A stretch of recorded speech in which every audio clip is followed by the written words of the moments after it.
Hi everyone, my name's Dr. John Daniel and I'm a psychologist here at Simi Psychological Group, and I'm very excited that we're going to be starting our new series today on every parent's least favorite topic, tantrums.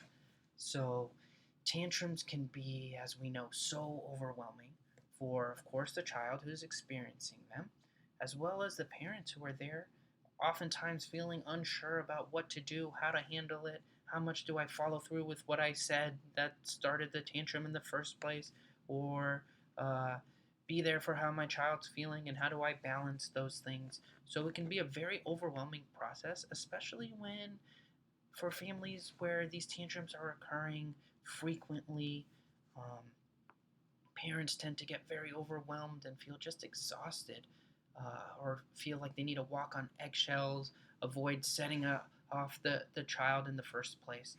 So I'm really excited that we'll be able to be talking about some common situations, which will be coming later in the series, such as homework or bedtime, or these other common triggers for what leads to tantrums oftentimes in the families that we see. So before we do that, today what we're going to focus on is taking a step back and looking at what tantrums are in general. What's going on for my child in those moments? Um, what's going on for me? And how do we balance those things and help our kids feel supported in those moments while also following through on some basic expectations for them? So let's think about that. What is a tantrum for a child?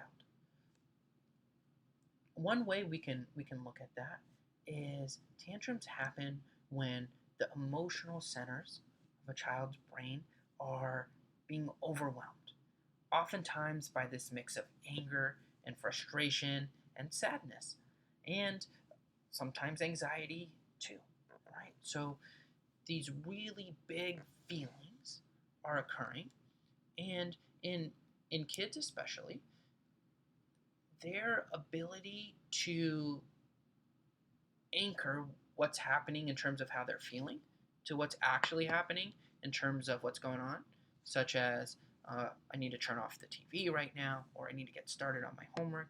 These things that as adults we could look at as, okay, it's not that big of a deal. When children are experiencing tantrums, they're not looking at it as, okay, I guess this isn't that big of a deal. It feels like a very big deal. And those emotional centers being overwhelmed, a lot of times the tools that our kids need to help soothe those big feelings, they don't feel confident in being able to soothe them. And then we get these big outbursts. It could be yelling, screaming, hitting, throwing things.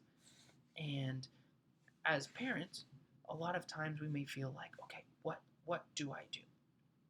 So the first thing we need to do is really understand that the issue isn't the homework or the turning off of the TV, or that's no longer the main issue once those emotional centers are on fire.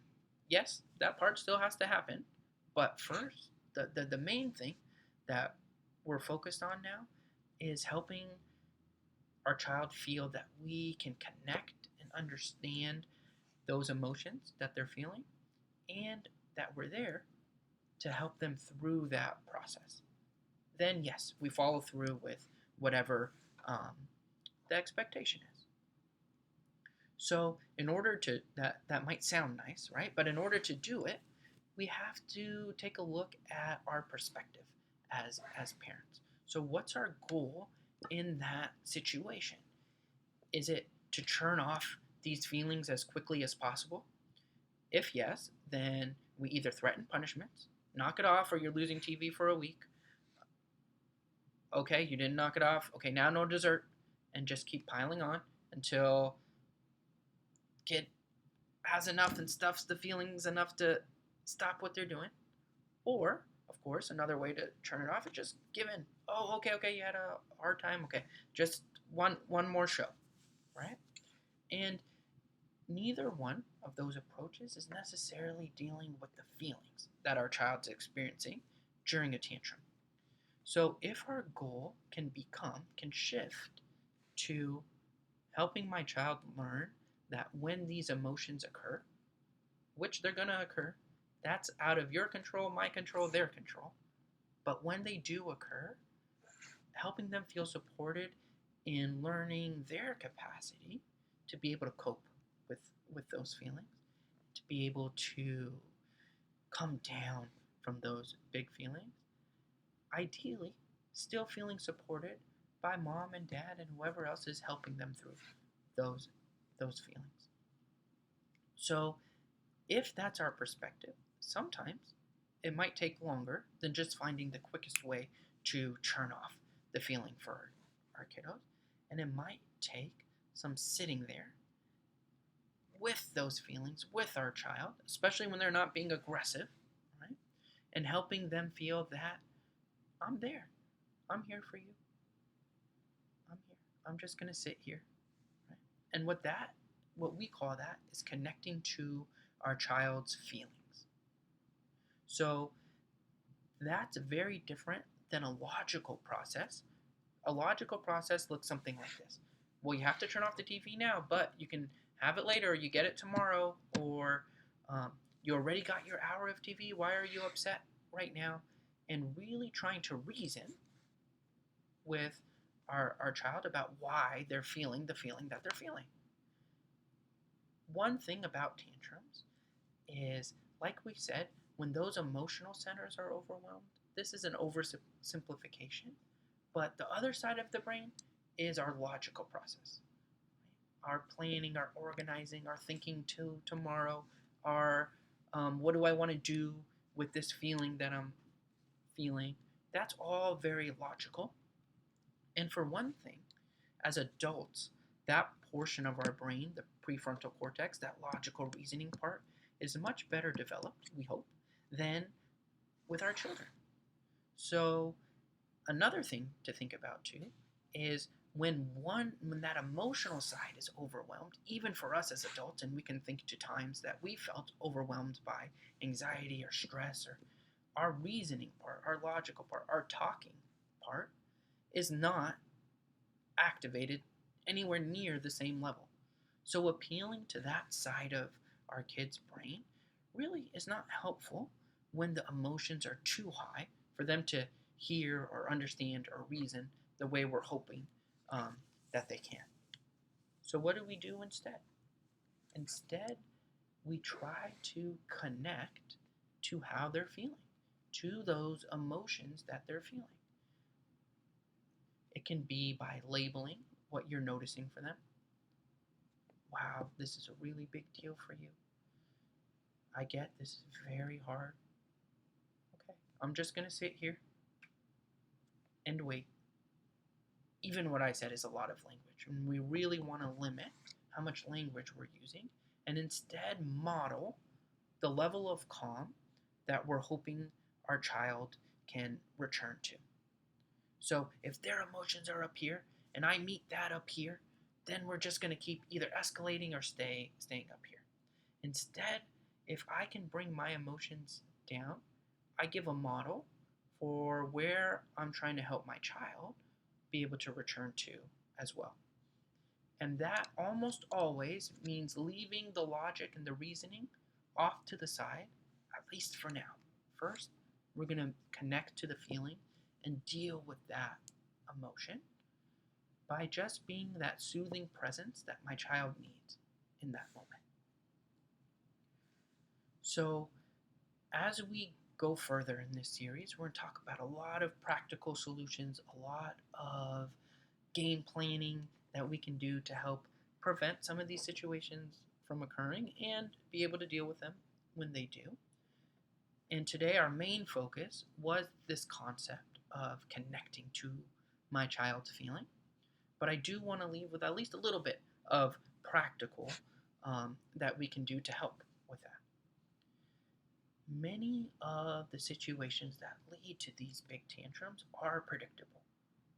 That's why we're talking about these common ones like homework time and bedtime. And if you sit and think, I bet you can think of these common situations that might lead your child to have a big emotion. And sometimes what's helpful is being able to preemptively prepare our child for the likelihood that these big feelings might come up, right? And that can just help from them being immediately overwhelmed by those feelings. So, for example, might be before the um, homework time even starts, right? When they're getting a little free time, hey, in about 5 minutes, I'm gonna come tell you it's homework time. And I know sometimes that might make you feel very frustrated and you're not ready for it. So, what can we do to help us be able to move on? And having a little bit of that discussion beforehand, before those emotional centers are activated in the first place, can help sometimes, right? No foolproof strategy, but help our children be ready for those moments and feel confident in being able to manage them.